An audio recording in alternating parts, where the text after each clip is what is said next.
في البداية نقول لكم هارد لك. للأسف في 3 مباريات لم يستطع المنتخب اليمني تحقيق الفوز أو حتى التعادل، لكن استطاع أن يكسب احترام الجميع حتى وإن كانت النتيجة ثقيلة اليوم. لكن في النهاية شفنا منتخب اليمن قدم كرة جميلة خلال المباريات ال3 السابقة، فنقول لكم هارد لك. أول شيء بسم الله الرحمن الرحيم، نقدم اعتذارنا للشعب اليمني ولجمهورنا. كلنا ما كنا متوقعين هذا الشيء، بس لا نكذب على أنفسنا، هذا واقعنا وهذا حالنا. خلينا نخرج عن نص الرياضة شوية. مسؤوليننا حكامنا، يعني العالم تعطف علينا، أنتم متى تعطفوا علينا؟ متى تشوفوا وضعنا؟ يعني متى نرجع؟ متى نحس عندنا دوري، لاعبين محترفين بأماكن بدول الخليج وبغيرها؟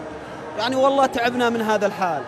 واصل واحنا نقدم الاعتذار، صحيح نقدم الاعتذار، هذا حالنا. لاعبين لأول مرة يلعبوا بطولة، احنا ما جينا للمنافسة، ليش نكذب على انفسنا؟ احنا جينا لاعداد لاعبين شباب الأول مرة، لاعبين ما لاعبين دوري.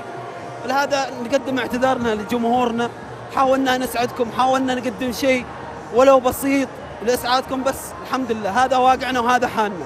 أنا ايش قلت لك في سؤالي؟ قلت لك أنتم قدمتوا كرة قدم جميلة وحلوة، وأنا أعتقد أن نقدر نعتبر هالبطولة انطلاقة، وحتى لو ما نافستوا على البطولة لكن في النهاية نقدر نشوفها انطلاقة للأيام الجميلة اللي جاية. فتفائلوا بالخير تجدوه، وارفع راسك وأنت عارف أنك قدمت الكثير في هذه البطولة. إن شاء الله احنا متفائلين، وإن شاء الله حالنا يتحسن، وشكرا لتعاطفكم معنا، والحمد لله قدر الله ما شاء فعل.